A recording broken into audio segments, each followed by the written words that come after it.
Zimbabwean authorities have ramped up their crackdown on dissent. Since mid-June, over 160 people have been arrested. We're talking about opposition members, civil society activists, and journalists. Reports of torture, ill treatment, and forced disappearances are flooding in.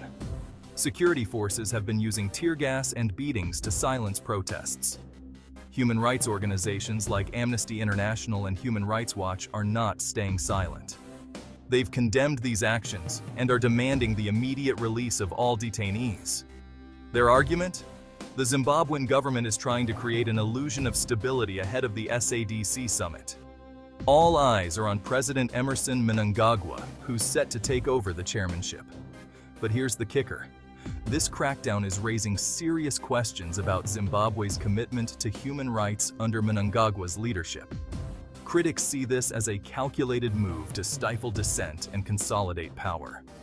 It's casting a long, dark shadow over the SADC summit. And it's making everyone wonder, where does the region really stand on human rights? Human rights groups are urging SADC leaders to address these issues head-on. They see this summit as a crucial opportunity.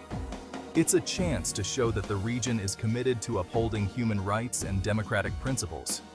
They're calling for the release of political prisoners, an end to the harassment and intimidation of activists and journalists, and respect for freedom of expression and assembly.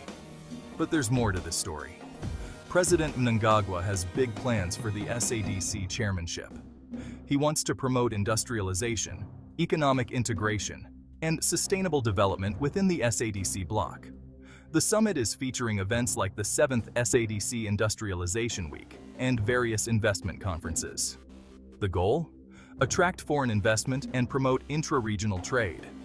However, the ongoing political and economic challenges in Zimbabwe are overshadowing these grand ambitions. The international community is wary.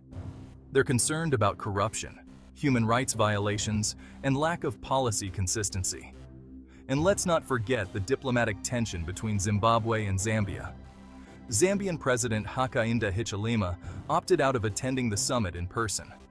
Instead, he delivered a virtual speech. This move speaks volumes about the strained relationship between the two nations. So, as the SADC summit unfolds, the world watches closely. Will SADC leaders step up and address the human rights violations in Zimbabwe? Or will they let economic ambitions overshadow the pressing issues at hand? Only time will tell. Thanks for tuning in, folks. Make sure to hit that subscribe button and ring the bell for more updates. Stay informed, stay engaged, and remember, your voice matters. Until next time.